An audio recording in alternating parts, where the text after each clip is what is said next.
You mentioned earlier, Israel's always been at war. Now, Israel as the nation has only been there since 1948. In 1948, in May 1948, Israel declared themselves a nation, a state, according to the British Mandate of Palestine.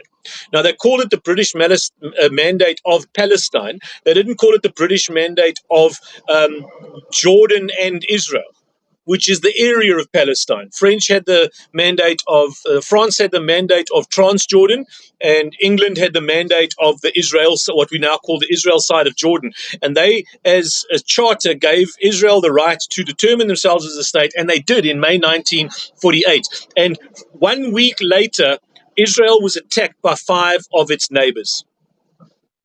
5 of its neighbors attacked it literally 1 week later.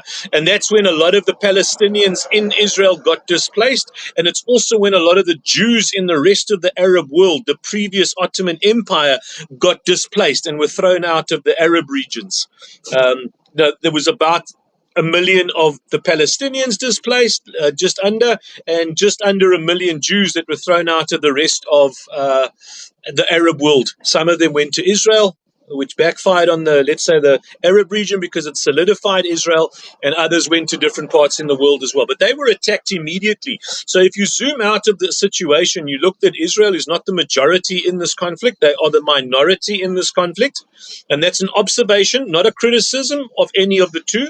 That's the first thing. They are the overwhelming minority in the region. And secondly, what's causing the war is that the nations around Israel refuse to accept and acknowledge their right to exist as a state. Observation, not a criticism, once again. Whether they should accept them as a state or shouldn't accept them as a state is the debate.